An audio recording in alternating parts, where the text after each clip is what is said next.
Hola, ¿qué tal? Soy Pablo Gil y hoy quería hablaros de un tema que creo que es fundamental. ¿Qué pasa si la inflación no evoluciona como estaba previsto en los mercados? En este vídeo os voy a contar, la verdad sobre la inflación. No son los datos que nos ofrecen ni gobiernos ni organismos internacionales. Voy a demostraros el porqué. Dos, hasta qué punto el mercado se ha plantado con una hipótesis de escenario idílico que desarrollaré para que veáis en qué consiste. 3.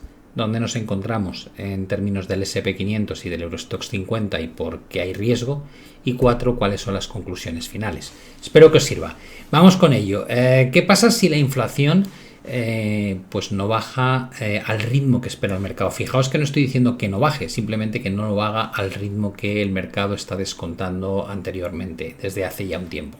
Entonces, vale, lo primero que he dicho es que tenemos que recordar lo que nos dicen los organismos que está pasando con la inflación y luego entender lo que está pasando realmente. Entonces, ¿en qué sentido? Y entonces, bueno, el gráfico de arriba es lo que nos cuenta la Reserva Federal. El PCE, Personal Consumption Expenditure, en términos subyacentes, es decir, sin incluir la energía y los alimentos, su tasa interanual, año contra año, ya está en el 3,2%. Y dices, buah, es mejorado muchísimo, ¿no? Porque estábamos a nivel subyacente cerca del 6, estamos en 3,2, acercándonos al famoso objetivo del 2% tan ansiado por los bancos centrales.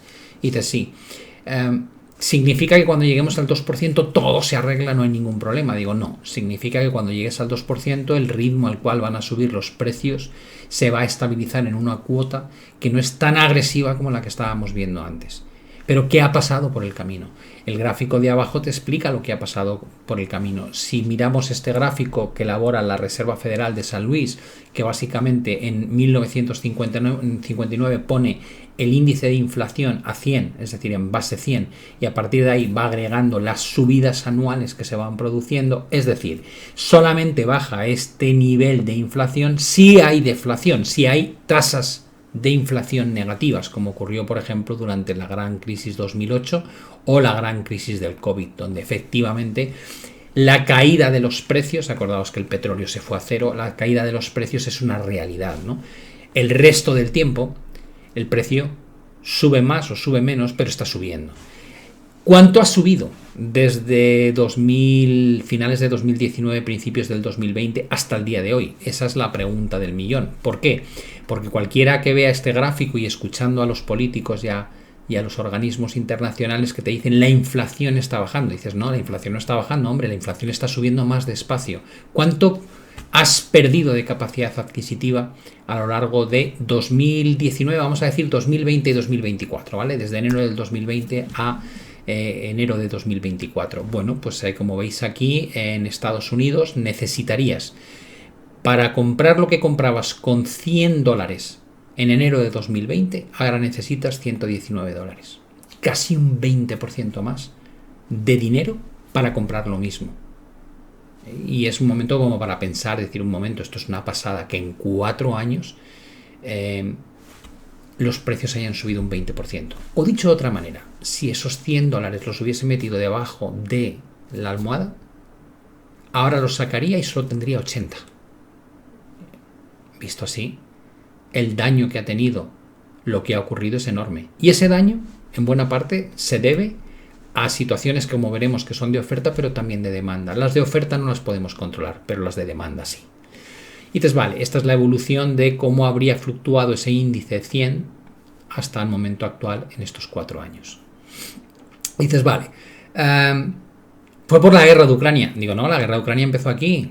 La guerra de Ucrania empezó aquí. Para entonces ya teníamos un impacto severo y brutal. De hecho, una cantidad mayor de la mitad de lo que era el impacto inflacionista. Por tanto, no fue por la guerra de Ucrania. Eso añadió un problema adicional. Pero el problema fue anterior a ese. Entonces, vale, ¿y en Europa? Digo, en Europa también estamos muy felices porque la tasa subyacente está en 3,4 y está remitiendo desde cotas mucho más altas a un buen ritmo. Dices, jo, qué alegría. Digo, sí, pero la realidad del ciudadano es lo que veis debajo. La tasa de inflación subía de forma constante, pero a partir de la pandemia se dispara y sube a un ritmo increíble. Entonces, vale, ¿cuánto nos ha costado la broma de los últimos 4 años? Pues básicamente lo mismo. Era un 18,6, si no me equivoco, lo he redondeado a 19. Los 100, lo que antes comprábamos con 100 euros en enero de 2020, ahora necesitaríamos 18,6, 18,7, es decir, lo he redondeado a 119. Es decir, hemos perdido casi un 20% de capacidad adquisitiva de nuestro dinero. Y como veis, de nuevo, fue a mediados del 2022 cuando Christine Lagarde, presidenta del Banco Central Europeo, decidió que la inflación ya no era transitoria. Para entonces, la pérdida de capacidad adquisitiva que habíamos acumulado era de aproximadamente un 12%, que en términos de inflación lo que quiere decir es que nos habíamos comido un 12% de inflación y seguíamos con los tipos en tasas negativas y haciendo QE o quantitative easing. Y luego hubo que recuperar el tiempo perdido, y fue lo que hemos estado haciendo durante los últimos año y medio. Y dices, vale, ¿a qué se debió esto? Hay 2 factores, ¿no? Un factor de escasez de oferta, que quiere decir que la pandemia paralizó comercialmente el mundo y luego llegó la guerra y provocó un impacto muy grande, especialmente en materias primas agrícolas y también en el sector de la energía, tanto en el petróleo como en el gas. Pero hubo otro factor, el factor de la demanda. Dices, vale, ¿a qué nos referimos con esto? ¿Cuánta cantidad de dinero había en el mercado? ¿Cuánta liquidez se puso en circulación y a qué coste? Y aquí sí, la única repercusión es la de los bancos centrales, que fueron los que crearon dinero de la nada y lo prestaron a los gobiernos para que llevasen a cabo políticas fiscales expansivas, regalando dinero a ciudadanos, redes de soporte social, líneas de crédito a coste cero a empresas. Inundaron tanto el mercado que vimos lo que veis aquí, que a partir del 2020 el crecimiento de la masa monetaria, que es constante en el tiempo, se dispara con una verticalidad como nunca habíamos visto. Tenemos la zona euro en color rojo, tenemos la zona azul en Estados Unidos y la línea de color negro que corresponde, la línea de color negro corresponde a la OCDE. Y dices, vale, ¿ahora qué estamos haciendo? Bueno, ahora veis que está bajando muy suavemente, pero está bajando. ¿Qué significa? Que cuando la inflación nos explota en la cara y se convierte en el gran problema que tenemos que combatir, todo lo que hacíamos antes lo revertimos. Es decir, intentamos retirar el exceso de liquidez del sistema, aunque sea de forma tímida y lenta, y por supuesto muy lejos de lo que hemos generado. Y por otro lado, encarecemos la accesibilidad a ese dinero. ¿Cómo? Con las subidas de tasas de interés. ¿Hasta dónde? Bueno, pues ya sabéis, Estados Unidos por encima del 5,25, entre 5,25 y 5,50. Europa, dependiendo de qué métricas, pues hablaríamos del 4, del 4,5, dependiendo de cuál de los 3 tipos de interés que utiliza el Banco Central Europeo queremos utilizar como eje central. Pero de cualquier manera, hemos visto subidas que recuerdan a movimientos extraordinariamente agresivos que se llevaron a cabo en otras épocas, ¿vale? Y que generaron después de colapsos financieros como el del 2008 o colapsos financieros como el del 2001 y 2002.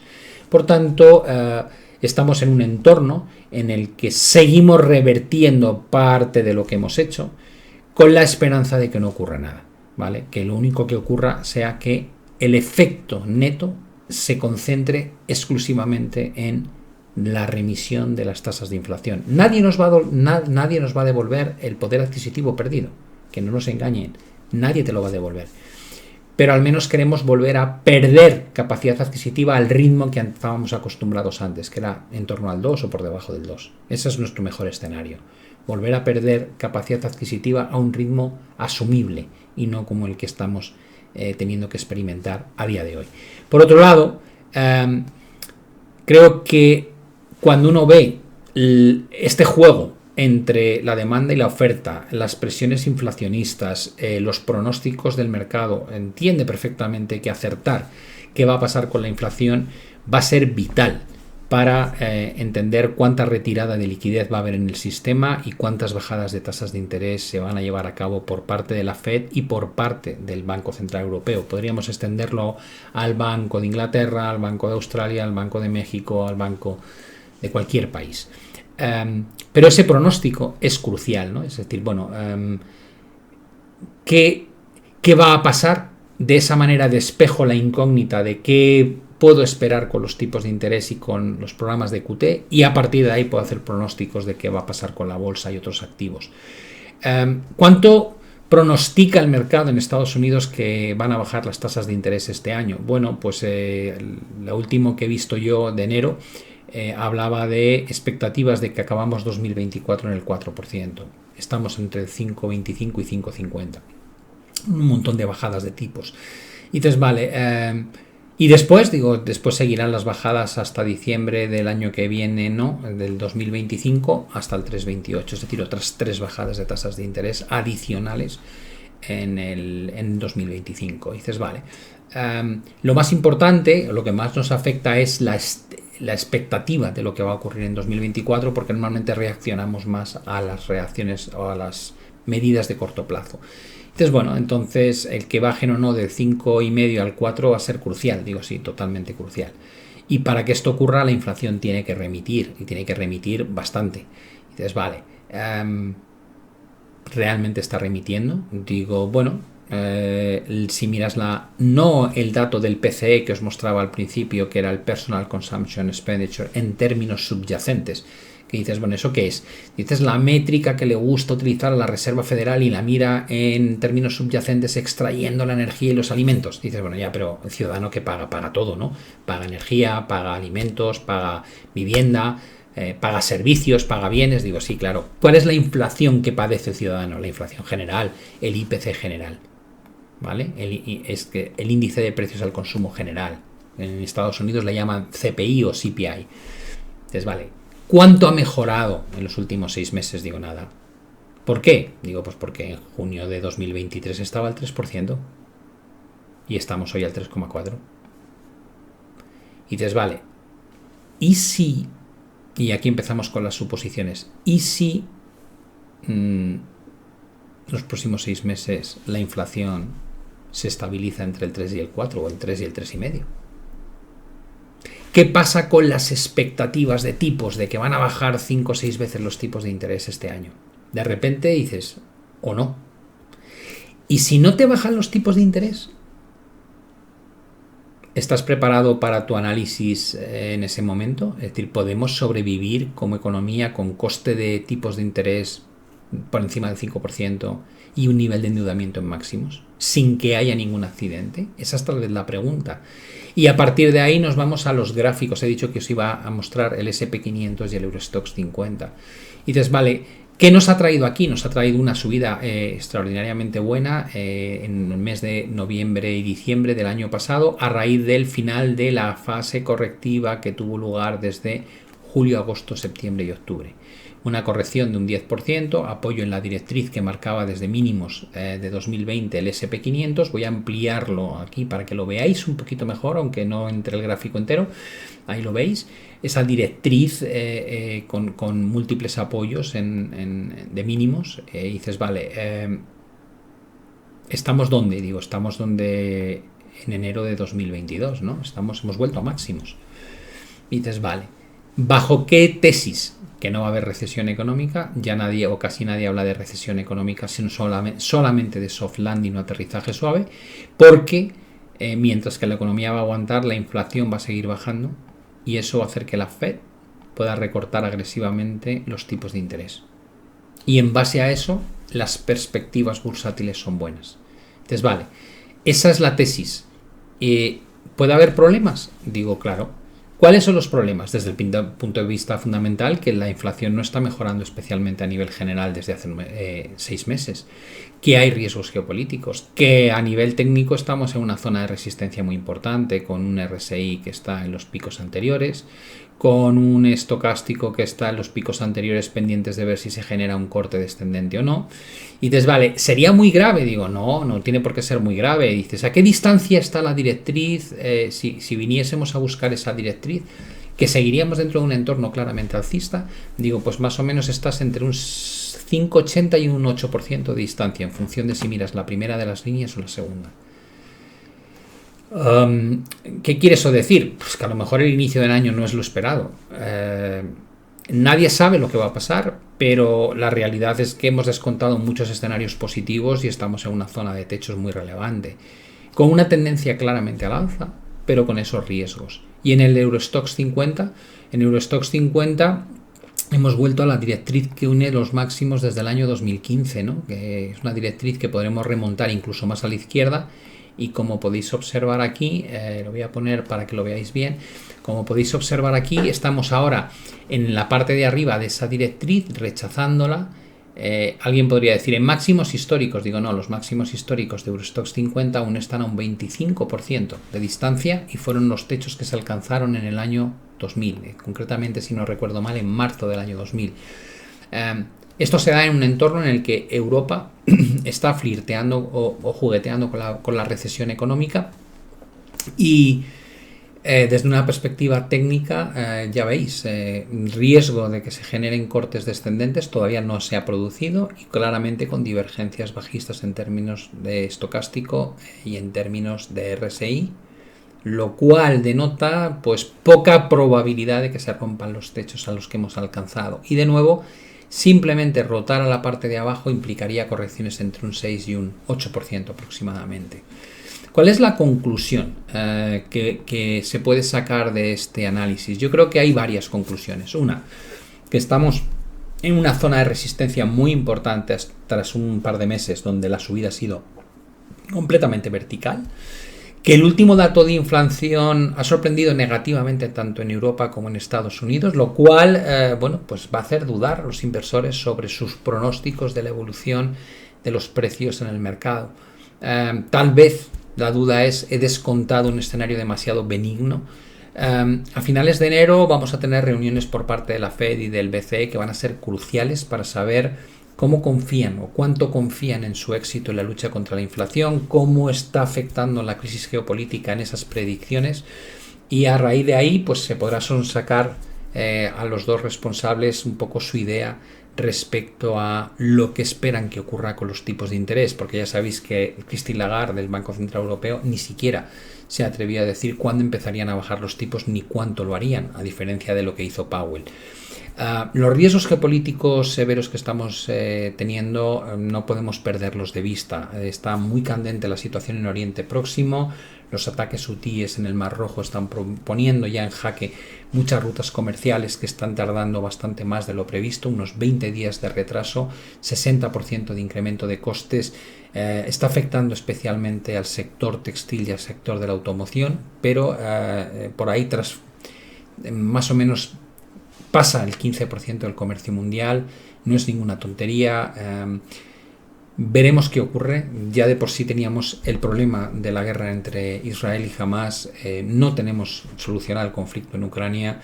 El resultado electoral en Taiwán también plantea ciertas dudas de posibles represalias por parte de China y qué haría Estados Unidos en ese caso.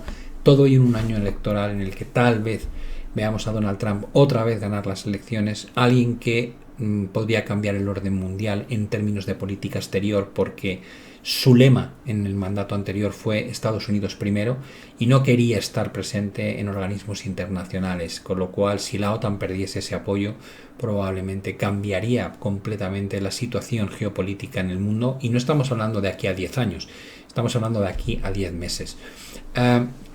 Creo que si los riesgos geopolíticos siguen bajo control, es decir, si no vemos más escalada de la que ya hemos visto hasta ahora, lo más probable es que la desaceleración económica, que yo creo que va a ser más profunda que la que dicen los bancos centrales, va a ser argumento suficiente para que la inflación remita y alcance la cota del 2%. Pero con un inconveniente, que tendremos mucho menos crecimiento económico o incluso recesiones cuando la tesis del mercado es que no va a haberlas. La otra opción que me preocupa, son los dos casos extremos, es que la escalada geopolítica suba de nivel y involucre a más países. Y en ese caso podríamos estar ante las puertas de otra crisis de comercio internacional que ya sabemos, porque lo hemos experimentado hace 2-3 años, el impacto que tiene en la inflación. Y eso es algo que no está bajo ningún concepto de las estadísticas. Se suele decir que de cara a cada año hacemos una evaluación de escenario central y de riesgos. Bueno, para mí los riesgos son evidentes. Que haya menos crecimiento económico de lo que en principio se está estipulando y por tanto tengamos recesiones generalizadas. Y dos, el segundo escenario sería que tengamos, por el tema de riesgos geopolíticos, un nuevo repunte de inflación que dé al traste con las políticas monetarias que ya está descontando el mercado y que son mucho más agresivas que las que defienden los propios bancos centrales. Como veis, un entorno que va a ser crucial y todo esto pasando en un momento en el que las bolsas han alcanzado una zona de resistencia importante y dan ciertos signos de agotamiento desde el punto de vista técnico. El análisis es dinámico, con lo cual seguidme en mi canal y os mantendré al tanto de todo aquello que voy leyendo, que voy analizando y que me parece relevante para las bolsas y cualquier otro mercado. Suerte a todos con las inversiones y nos vemos ya en la próxima actualización. Un saludo y hasta la vista.